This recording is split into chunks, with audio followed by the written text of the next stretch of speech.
Hello，今日想同大家講 HK 可退同埋退貨寶呢兩樣嘢到底係咩嚟嘅呢？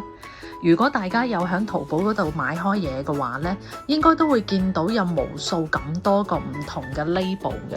咁又最顯眼嘅呢，就係黃色呢一個包郵到港啦。咁呢一個應該大家都知道係咩嚟嘅啦。另外呢，我想講解一下咩嘢叫 HK 可退，同埋佢同退貨寶又有冇啲咩關係分別嘅呢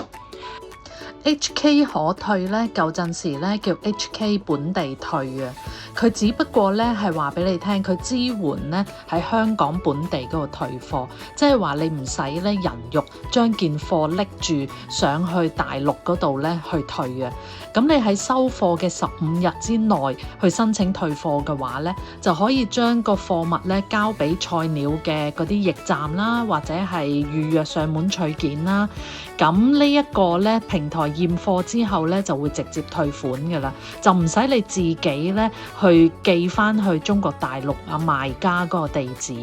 咁個重點就係咧，你首先咧要搞清楚到底係你嘅 fault 啫，定抑或係賣家嘅 fault， 即係人哋有冇呃你啊，有冇賣咗啲唔係你要買嘅嘢俾你啊，或者有冇根本就係 send 錯嘢俾你啊咁樣啦。咁而去決定咧，到底個運費係你俾啊，定抑或係嗰個賣家咧要去 cover 嘅。如果你話因為個人原因唔中意嘅，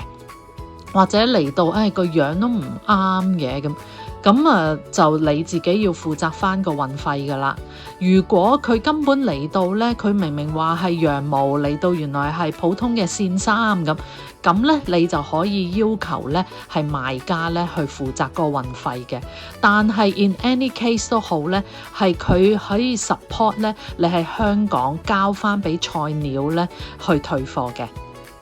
而退貨寶咧，就係佢會 sponsor 你嗰個退貨嘅運費啊，但係咧佢只不過係豁免頭嗰個 kg，即係話咧嗰16蚊咧嘅首 kg 嘅運費咧，佢會 sponsor 你咁解嘅啫。如果你係買咗件超重嘅，你買咗個書架咁樣咧，你依然係要負責翻咧餘下嘅嗰唔知幾多錢嘅運費嘅。咁而咧一般嘅損壞，人為嘅損壞，即係你嚟到跟住自己跌爛咗咁